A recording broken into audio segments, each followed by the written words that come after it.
Well, a very good evening to you and a warm welcome to the LBC Book Club, because we're going to be opening the book club every Monday night at 9 o'clock. We'll be talking to some very famous authors indeed between 9 and 10 every Monday. Next week, we've got none other than Jeffrey Archer on the programme. And the week after, we've got Joey Jones from Sky News, David Laws MP and Rob Wilson MP, and they'll be talking about 3 books that they've written on the coalition talks. We've got Giles Brandreth coming up in a few weeks. I mean, sort of the plethora of stars that I'm going to be bringing you in this book hour. Trust me, you're going to enjoy it. And you're going to particularly enjoy it tonight, because joining me in the studio is the parliamentary sketch writer for the Daily Mail and prolific theatre reviewer, Quentin Letts. Good evening, Quentin. Good evening. Not doing the theatre tonight. No, thank goodness for that, because that would have been a bit of a tight squeeze to get both in, I think, wouldn't it? And also joining me is Julia Hobsbawm, media entrepreneur, and she has written a book edited a book called Where the Truth Lies. It's an updated 2nd edition, and it's got a very interesting subtitle: Trust and Morality in the Business of PR, Journalism and Communications. Now, you don't often hear the word morality associated with PR or journalism, do you? A little bit of light reading. No, you don't, but actually people always talk about the media in terms of whether it's true or not and whether it's right or wrong. I think people care really deeply about whether the media is accurate enough, and so even though I stuck my neck out originally when I talked about morality and truth and trust, I think people do buy into that now. I think people don't like being lied to, and they want to be entertained, but they do take their media seriously. I don't know what you think, Quentin. Well, I was going to say morality in the media, a slim volume. I don't know. There's that's too harsh. That's 250 pages here. That's too trite. I think Julia's right. I think that people do value the media. They may not tell us that they value it, and they may affect a certain world weariness, but when they think about the values of the media and what the media stands for and the reason that it is there, or that the media are there, rather, and the idea of keeping scrutiny on our politicians, yes, I think you're right, I think also, when you look at some of the spectacular falls from grace, albeit resurrected, like Piers Morgan's time as editor in journalism, he lost his job really quickly over mistakenly publishing false pictures. So, you know, the body of, and look at him now, but I mean the body of media is littered with the corpses of journalists who've been seen to lie and then get slung out. Now, ironically, as you say, they can come back, or they can get away with, you know, rather a lot of hyperbole, and indeed many commentators live by that game of hyping up their opinion. But if a journalist is shown to really not be telling the truth, and indeed politicians, look at the whole sexing up scandal that Andrew Gilligan got onto, I think these things do matter, and I think in a way there's an attempt by some of the media to make out that it doesn't really matter, that nobody really cares, it's all entertainment in it, and I'm just not sure that's true. Well, I want to involve the listeners in our conversation, so if you've got views on anything that Quentin and Julia say during the course of the interview, ring up with your own questions, because I don't pretend that I'm the font of all knowledge in asking them the right questions. You might have a much better question than I can think of. 0845 6060 973 is the number to call. You can text me on 84850. Email Iain, IAIN, at lbc.co.uk, or you can tweet me at lbc973. And I guess let's start talking a bit about the media, and we'll come on to your book in a moment, Quentin. The first question I want to throw out to people is, can there be morality in the media and the world of PR? Because there is this incestuous relationship between people in PR and journalism, isn't there, Julia? That they feed off each other, particularly in newspapers, particularly in tabloid newspapers, I would suggest. Well, PR has traditionally been a bit of a sort of whipping boy or girl for the media. I think there's lots of reasons for that. There's a wonderful line in the... sort of use that word. And I think that the word spin came to epitomise what people thought of as the worst kind of PR. And of course journalists for a long time loved to dish the dirt and make out that they were keepers of the trusty sword of truth, and it was trying to be subverted by, you know, PRs. And the truth is more complicated than that, which is PR people are trying to sell messages and products and information, what the founding father called telling the truth persuasively. And journalists, even though the investigative journalists are trying to uncover the truth and often do an incredible job, most of the time the journalist's job is to reflect truths that include being told truth by PR people. I'm not sure about that. I think the journalist's job on the whole is to report, albeit with a slightly subjective balance occasionally, which or approach, which is unavoidable. But I think one can over-glamorise PR. I mean, really what you're involved in is, as a PR person, is salesmanship or saleswomanship. And if one talks about it in too high-flown a way, I think you can lose some of the basic truth, which is a slightly sweaty business. Yeah, but so's journalism. That's all. My point is that really, I mean, I don't. Exactly your line of journalism. Well, I mean, but PR is found or can be spotted much more in some areas of journalism than in others. So, for instance, in the features pages or in the shopping pages, and inevitably, you will find it. You might find it a little bit less in, say, the leader columns of the Times. Let me just read you something from one of the essays in the book, from Simon Jenkins. He says, journalism best defines itself by a commitment to accuracy.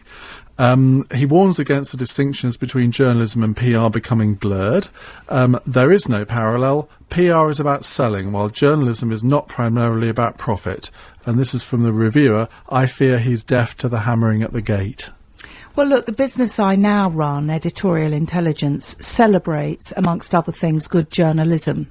In fact, Quentin is a recipient of the Westminster Villager Award, and indeed Simon Jenkins was. There's nothing. Indeed, I was a recipient of an award last year. Obviously not this year, but there's nothing wrong whatsoever with journalism that keeps itself well away from any influence.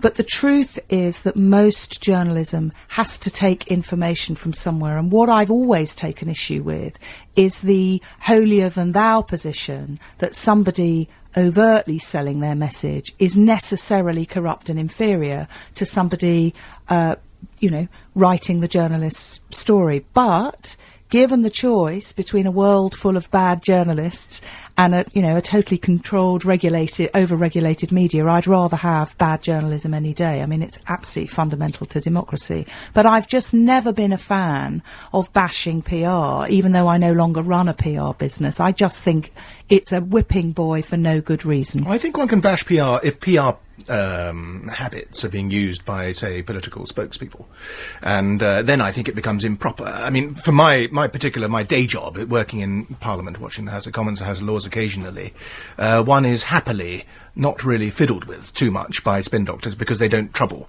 Because I have the raw materials of Parliament before me. But undoubtedly in other areas of political reporting where the PR person is a gatekeeper to the information, then you have trouble. And then sometimes journalists have to suck up to PR people in order to get a story occasionally. I think the gatekeeper thing is a real problem for PR. And also, we're entering a different age now. I mean, I think there was arguably quite a golden era for old-fashioned PR, where it was about the gatekeeper, it was about lobbying, it was about access, it was about the old word in the ear. And I think the media has changed so much now because the public are intrinsically involved now in that conversation. I mean, there's 50 million tweets a day. I don't think everyone... I think you can overestimate the importance of things like that, though. I mean, we're on a people in London might do it, but not that many. Says a man who's not on Twitter. Yes, no, I don't, because I'm a freelance. There's no money in it.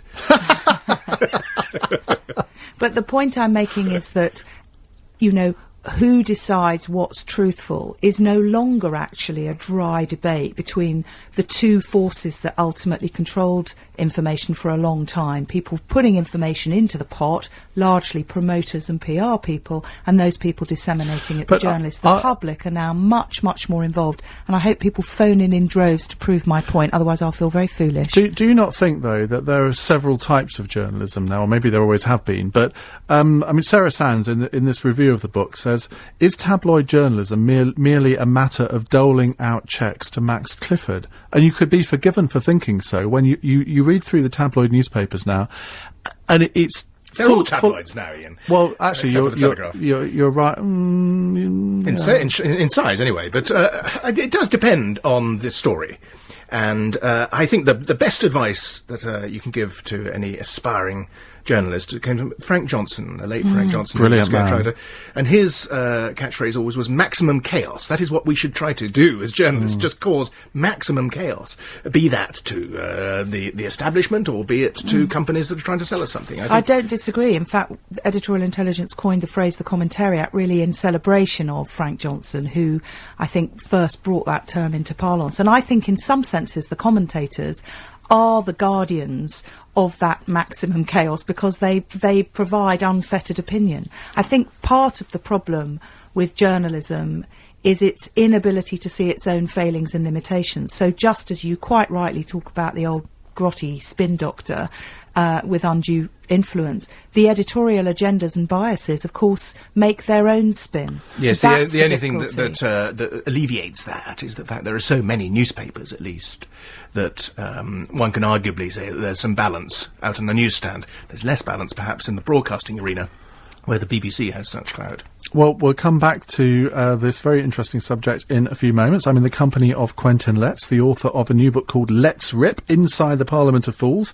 It's a collection of his writings and parliamentary sketches, and Julia Hobsbawm's book, Where the Truth Lies, Trust and Morality in the Business of PR, Journalism and Communications. Well, if you're buying a present for somebody in PR at Christmas, you could do worse than get Julia's book, to be honest, because I think they might open their eyes to a few of the things that go on in their own industry. The time now, it's 9:15. Welcome back to the LBC Book Club. We're in the company of Quentin Letts, the parliamentary sketch writer for the Daily Mail, whose new book, Let's Rip, Inside the Parliament of Fools, is out. It's a very handsome size hardback and a mere £12.99, published by Constable. And Julia Hobsbawm is here as well. She has published a book called Where the Truth Lies, Trust and Morality in the Business of PR, Journalism and Communications. It's published by Atlantic Books. It's also £12.99, but in paperback. So Yeah. I'd say Quentin's is a bit more, a bit better value, Julia. Mine's got a horrible picture of me on the front of it, so... Well, I think it's an airbrush picture of you, actually. I've never seen you that slim before. I know, they've taken a bit out of my gut. Let me just explain who Julia is, because she's... some of you in the political world will know the name Hobsbawm. Julia, explain where your name comes from and your famous father. Well, my dad is 93. He may be listening. He's been a Londoner for a long time. And I think it's fair to say he's the last living Marxist sort of on the planet, really, practically. And how did he take the dismantling of the Soviet Union? Oh, well, you'll have to ask him, mate, you know. But really, it's wonderful, actually, being a grown-up and still having a dad that everyone says, is that your dad? Julia's father is Professor Eric Hobsbawm, who is a Marxist historian and leading lefty of the 1950s, really, wasn't he? So you've got something in common with the Miliband's having a Marxist dad. Yes, do you know, when we were little and we went to South America for 4 months, the Miliband sent us Marmite out to keep us connected to England. I'm always eternally grateful to them. Marmite and Marxism, it's a good combo. Well, indeed. And Julia now runs a company called Editorial Intelligence. Just explain a little bit about that. Well, I ran a PR firm for a number of years, and I still am very interested in the business of communications, and I advise Edelman, which is the world's largest independent PR firm. But the business I run every day is really a networking business that's got more in common with a think tank or even a publisher. And I just think that people are very interested in connecting to ideas. So we put on the Comment Awards, which both you and Quentin have won one of, and we put on about 50 events a year. And essentially we're for the professional classes to come and get out of their own little bunkers, whether they're lawyers or people in politics or people in recruitment or whatever business they might be in, to come out and hear ideas. In fact, it's a kind of networking It group, is. It's a isn't it? networking business. Networking, of course, used to be seen as rather naff and a bit like the swizzle stick of the Still is 70s. by some of us. Yes, but we all do it, and actually it's becoming less naff because Try and avoid it. Some journos actually do avoid it, though, don't they? I mean, there are one or two editors. You wouldn't get Street Peter who Oborne going, would you? No, there are one or two editors on Fleet Street who will not get too close to PR companies. But you used to run a PR agency with Sarah Brown. I did. A long time ago. Would you have advised her at that time to have done those things of introducing her husband at party conferences? Did you think that worked for her in the long run? Do you know, I've made an absolute vow of silence about my former business partner, and if I ever break it, you remember when Gordon Brown was always asked, when are you going to marry? And he used to say, you'll be the first to know. And I think I can just say to LBC, if I ever break that vow of silence, you will be the first to hear it. Who is? Well, indeed. Right, with that, we'll move over to your book now, Quentin, then. Now, it's a great book. You wrote one, was it last year or the year before? In fact, you stole this idea from me, I think. Didn't. I think we both stole it from America, actually. Well, you're it's called 50 right. People Who Buggered Up Britain. Sorry, Indeed. can I say that? You Then can. I did one last year called Bog Standard Britain, which was attacking the egalitarianism culture. But this is a collection of sketches over the last 10 years. I've been sketching on and off since the downfall of Mrs. Thatcher. I got there as a sketch writer, and she'd gone within 3 weeks. So the two may have been related. Of course, it's the 20th anniversary in a few weeks' time. Isn't Gosh, that was an exciting time. Fantastically exciting time. But this is from the last decade, so all from the new Labour era, really, except for the last of this collection, which is about Cameron and Cleggie. And there are various things in it. It's sort of the best of the Blair years, I suppose, but from a slightly different slant than Mr. Blair presented it in his ghastly book. And so there are sort of memories of the time when Iain McCartney, do you remember him? 4'5". I do. 4'6", chairman of the Couldn't Labour understand Party. a word he said. He stood at a Labour Party conference podium and said, "Comrades, we must walk tall together." There he was, all 4'6" of him. And things like, there was the visit of the Dalai Lama to the House of Commons. He turned up in orange robes, wearing open-toed sandals. What, Iain McCartney? Everyone knows this is the Dalai Lama. And everyone thought he was a Liberal Democrat at first, I think. But he had a little man bag with him, did the Dalai. And there was a moment's pause in the select committee where he was appearing, so I leaned over and said, "What have you got in your bag?" And he rummaged around and produced a banana. And he said, "My lunch." But he was there ahead of David Miliband. You see, he was at least 2 years ahead of David Miliband in flourishing that banana. You see, it shows the iniquity of PR. What the Dalai Lama could get away with, David Miliband could not. That's no, right. and David who?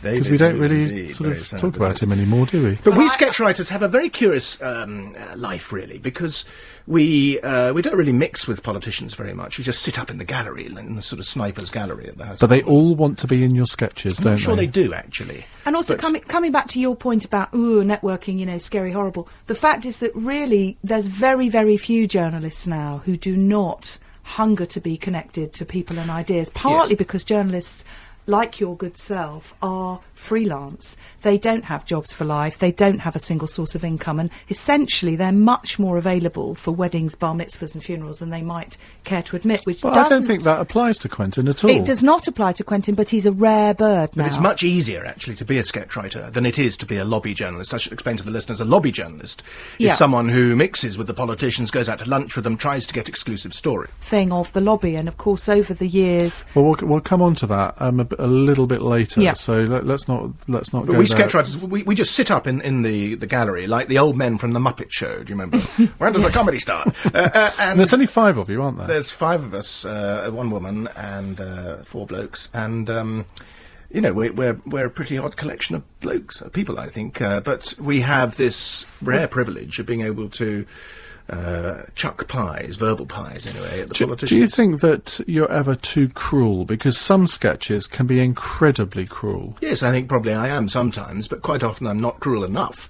And in this book I reprint the sketch that I did of Blair's speech in the House of Commons taking us to war. And that, I'm afraid, was an example of a sketch where I wasn't sceptical enough, and wasn't, because I felt caught up in the patriotism of the moment of going to war. And I think quite a lot of us felt afterwards, gosh, I wish we'd been a bit more, we wish we'd played truer to our journalistic stereotype of being beastly about the politicians, because that was an occasion when we really had to have the old cynicism lenses But, on. I mean, MPs were carried along by Blair. Much of the country was carried along by Blair. Why should journalists be any different? Because we are meant to be professional sceptics. And I'm afraid, I mean, I admit to this in the book, we didn't. I mean, it was a terrific theatrical performance. I was at school with a boy of 11, called Guy Wilkinson, who played Portia once in The Merchant of Venice. I played Shylock. And he played Portia, did that speech, The Quality of Mercy is Not Strained, and he did it beautifully. I didn't think anyone could have done it better until I heard Blair that day in the House of Commons. No, he was and brilliant. It was a purely thespian, brilliant performance, but I'm afraid it was not the performance of a strategic statesman. But in a way, nowadays, very different to maybe 40, 50 years ago, if you're not an actor, part actor, it's very difficult to be a successful politician, and I think that's why Brown failed, because he couldn't do the ham acting that Blair and Cameron can do. I don't know if either of you have seen the film Broadcast News with Holly Hunter and William Hurt and Albert Brooks, and that's actually about why the anchor, the news anchor, is unfairly given advantage, and I think British political leadership is very much now favouring the anchor rather than perhaps the better qualified producer behind them. They're too young as well, aren't they, our political leaders? I mean, they're all having babies at the moment. I remember wasn't it better when we had prime ministers who had grandchildren? But the point I'm making is that you absolutely have to have incredible presentational skills and the kind of charisma that Blair brought into politics, and there is no going back from that now. Yes, John Major didn't have it, of course, and that was one of the reasons he didn't win a second election. Although that funny old soapbox moment, you know, people felt it was rather endearing precisely because he behaved as if he did have charisma.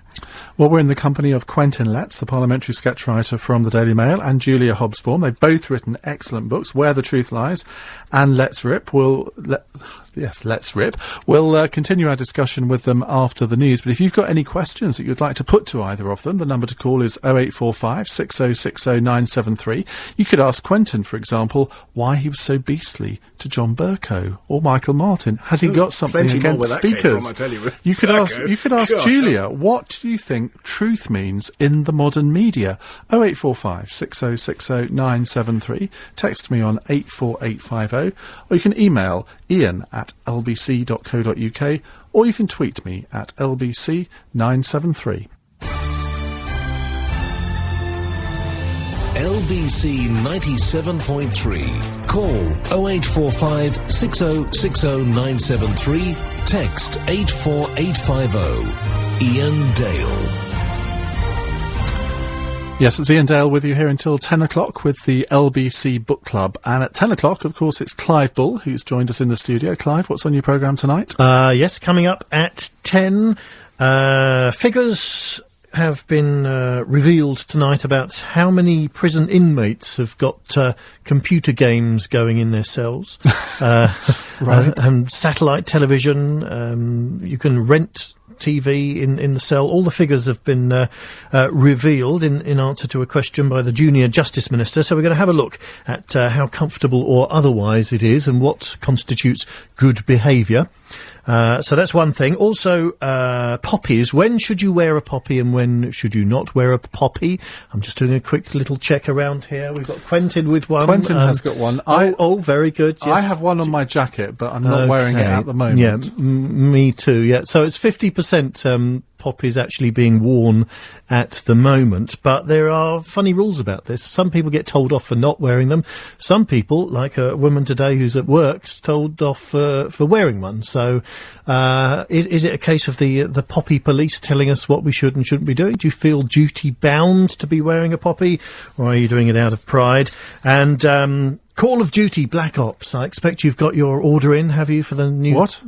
What's that? It's the best-selling computer game of all time. I don't do computer games, It comes out Clive. at midnight. There are people queuing up right now for it. Do I look like someone who does computer games? It's hard to tell these days. It really is. But we're going to talk about that and the appeal of... it's absolutely incredible. The figures... they expect to sell 1 million a day copies of this game.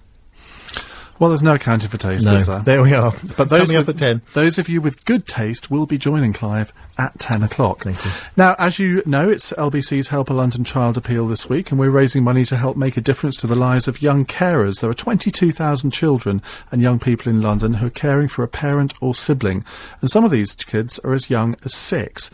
Help a London Child funds projects and drop-in centres right across London, which help to give these children a well-deserved break, the chance to meet other children in the same situation, and to receive support from counsellors. So if you want to help London children, text CARER to 70100, that's 70100, to donate £5. A minimum £4.45 will go to help young carers. Operator charges will apply, and see lbc.co.uk for more details and a video clip of some of these carers talking about their lives. So text carer to 70100.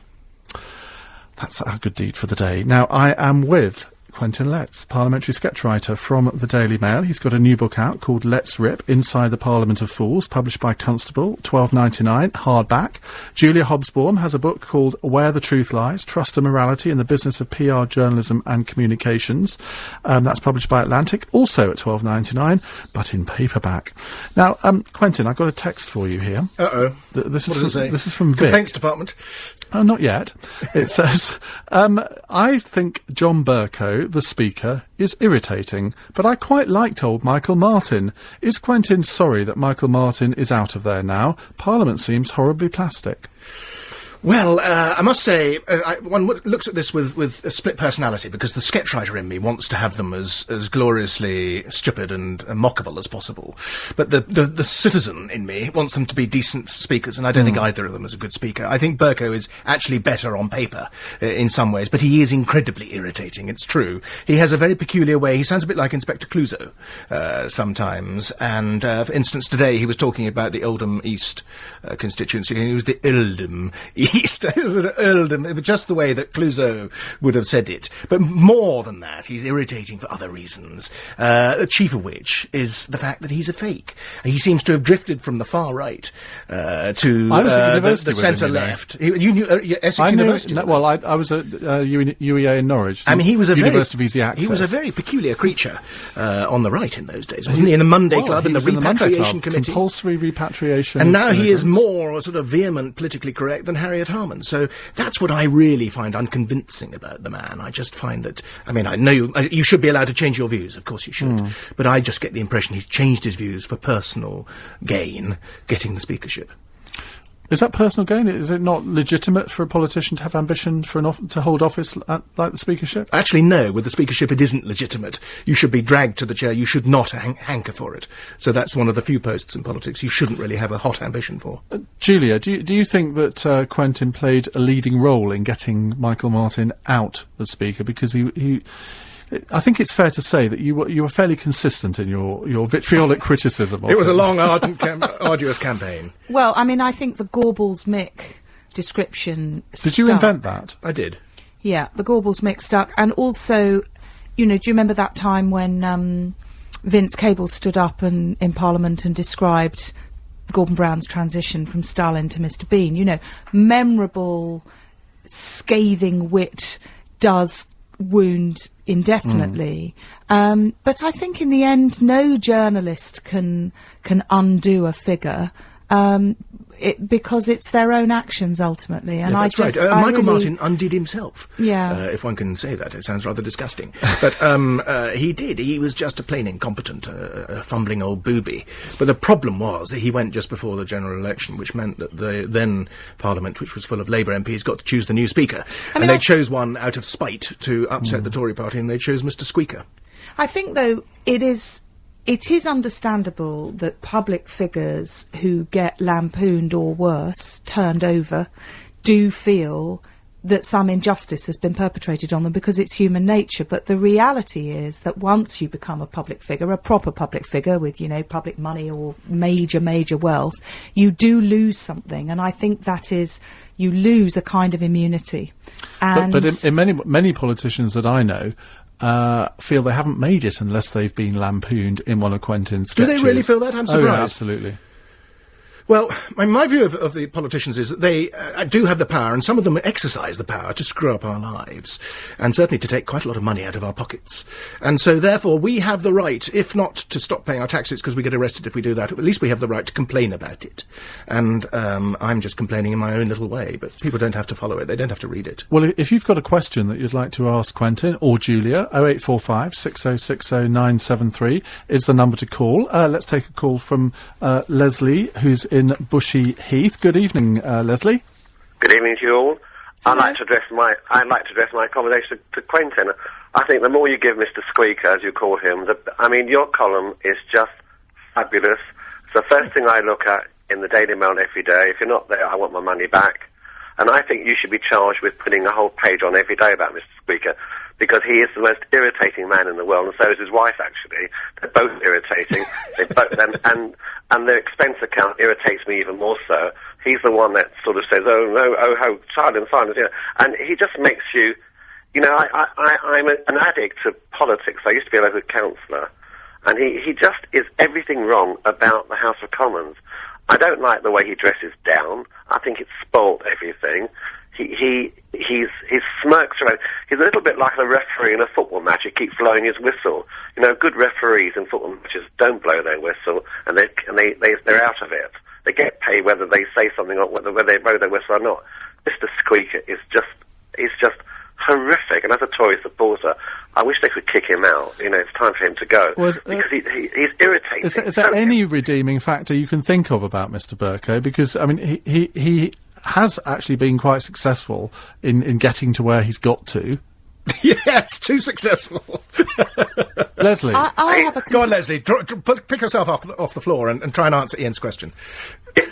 Quite frankly, I don't know anything there that I like about him.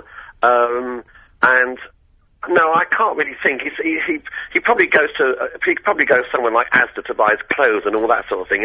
Well, that's not a very nice thing to say. There'll be a lot of people listening to this programme who buy clothes in Asda. Somebody who earns the sort of money that he does and goes around in. What did I read in the papers this week? I'm not sure who put it in. He spent like £80,000 or £50,000 on taxis going around the corner, where he's just jumped in the taxi and paid out of his pocket for £3 or £4. I read such nasty things about him in the paper this week, or last week I should say, that he's just the pits. They need to get rid of him. Okay, Leslie. Worse than that, but worse than the expenses he's claimed, he's blown £1 million of our money on a creche in which there are 7 children. It's well, I mean, to be fair to money. John Bercow, he has come in as a reformist speaker, and he has actually done one or two things on paper. Yes, you're right. But I think his personal manner is unfortunate, to say the least. I think Leslie but if that's speaks the for a worst lot you of can Conservative criticise MPs him there. for. No, but it is quite important the bearing of the MP of the Speaker. This is a Parliament in desperate need of distinguished leadership at the moment, of dignity in the chair, and it's not getting that. And one of the reasons it's not getting that is the wife, Mrs. Speaker, Mrs. Bercow, and I think there's going to be a fair old bucket poured over her in the papers tomorrow. Oh, really? Right, Julia, stand up for Mr. Bercow. Well, I've seen another side to him. I don't really know him very well, but I'm very interested in the work of an autism charity called Treehouse that's up in Muswell Hill, and they, at my suggestion, held a parliamentary reception, and he hosted it long before he became Speaker, and I went to hear him, and he was really marvellous. I've got to say, he was really marvellous, and there was a sort of grown-up autistic child who had quite severe communication difficulties but was able to communicate, and he treated this young man with such grace, and he did use his power to highlight the cause. I mean, look, I'm not defending any parliamentarian who, as I said earlier, gets themselves into the soup or puts themselves in high office. They can do their own PR, but I do think that it is also possible for them to have redeeming features. And I just would say to the last caller, in the end, do you want to just feel utter contempt all the time for your politicians? Because I don't think any of us benefit from that. I think the interesting thing with John Bercow is he can be a spellbinding speaker. I mean, I don't mean a Speaker of the House of Commons. I just mean orator. He used to make brilliant speeches from the back benches alongside Eric Forth, holding Tony Blair to account in a way that, and he was actually a brilliant example of a backbencher, wasn't he? And now, the other day, he was incredibly bitter and nasty to a Tory MP who was doing exactly what he used to do. The man, I'm afraid, has got terrible double standards. He's also a brilliant mimic. Well, plenty of people mimic him, and he doesn't like that when they do it. He does a brilliant Tony Benn, which I won't try and emulate because I can't. But he's someone that he's a real Marmite politician, isn't he? And I guess in a sense, most of the successful politicians actually are Marmite politicians, aren't they? I don't think he is, actually. I don't think you find many people who like him. Right, well, that is the voice of Quentin Letts, who has let rip in his book about John Bercow and many others besides. Julia Hobsbawm is also with us. She's the author of Where the Truth Lies, and we'll be hearing from them a little bit more after the travel. It's 9:45 in the company of Quentin Letts and Julia Hobsbawm. They've both got very good books out at the moment. Quentin's book is called Let's Rip. Julia's is called Where the Truth Lies. If you've got a question for either of them, 0845 6060 973. Quentin, who's the person you're going to miss most from the Brown government? Who did you enjoy writing your sketches about most? Prescott was bliss. I mean, there was a time at the Labour Party conference when Prescott was making a speech and he had his ministerial team next to him and he said, look at them, he said, ladies and gentlemen, how can I not lose with them? And then he realised that he shouldn't have said that, and it'd gone the wrong way around, and Blair, sitting behind him, just slapped his forehead. I mean, Prescott was pure slapstick. It was Laurel and Hardy. So, yeah, I miss him. But, new ones come along, and the good Lord provideth. And so we've lost John Prescott, but we get Sally Bercow. So, I mean, every day brings a fresh, steaming pat, fresh for us to inspect. Well, that's a lovely way of putting it. Well, when you read Parliamentary Sketches, Julia, what do you sort of read them and think, well, I ought to find this funny, but actually I don't. Some of it's too cruel. No, I'm a big fan of the Parliamentary Sketch, and I absolutely think it's part of the rough and tumble of politics. I'm a big fan of comment, and in fact we created the category in the Comment Awards this year of Westminster Villagers precisely because I felt that Political Commentator, that was won this year by Danny Finkelstein of The Times, didn't do justice to the Parliamentary Sketch.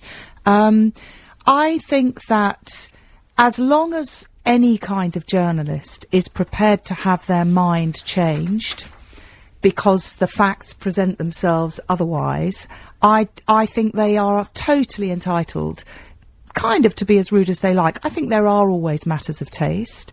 I think some kinds of cruelty are difficult to recover from. But on the whole, I worry less about it in Parliamentary Sketches because these are figures that have put themselves up for election and public scrutiny. Does the same thing go for ordinary columnists in newspapers? Do you think that they have to be so provocative, otherwise they lose their cause? I mean, Polly Toynbee the other day accused David Cameron of to do with these benefits proposals. She said it was something like the final solution. Well, I'm sorry. Yeah, well, she apologised for that. Well, she did apologise, but she shouldn't have said it in the first place, should she? No, I think that, I mean, there's a wonderful quote I've used in the book by Peter Mackay of the Daily Mail when he wrote a piece talking about great feats of hyperbole that journalists are roused to, and he said that, editors check articles before publication for punctuation, accuracy, tone and balance, conscious always of the public interest. And if they also drive fellow journalists to great feats of hyperbole, it's on the basis that if the public is interested, it's in the public interest. And I mean, this in the end is the tension with journalism. You've got to entertain and inform at the same time and get that balance. And most journalists, even the ones that are known for having incredible tongues on them in print, they do know that balance. And I'd include you, I'm afraid, Quentin. I think you're gooder than you think you are. Talking of ethics in journalism, where's the Andy Coulson story heading? Well, they always say, don't they, the proverbial, if you've been in the head, if you become the story, la la la. I'm just not sure that that's true anymore because we're in a hyper-communicative state now where news is being updated constantly. I think that if you look at the story as it develops, there is a pattern which is the Labour Party and the Labour supporting papers would like to get Coulson. Whether or not new evidence emerges, this is the story alleging that despite David Cameron's Director of Communications having resigned already when he was News of the World editor, that somehow in his current job he needs to take more blame and more flack and resign. And it's difficult to see that they're going to add more meat on the bones of this argument, but they would love it if they can get him to go. If you actually look at the figures, the News of the World wasn't the worst offender in these hacking allegations. I have a feeling it might have been your own august organ, Quentin. Yeah, who knows what goes on in news desks? Happily, I never go near them. Why is it, though, that Is it just because he's become this talismanic figure, this Of hate course he figure has. for the left? Yeah, of course he has. He's Number 10's spokesman. But I suspect that if you just go back to your original question, where's it going to go next? It's going to go nowhere until Inspector Knacker, Yates of the Yard, says that he is going to take this. He's going to take this further. And the last time that he spoke in public about this, he said that the police didn't even think a crime had been committed.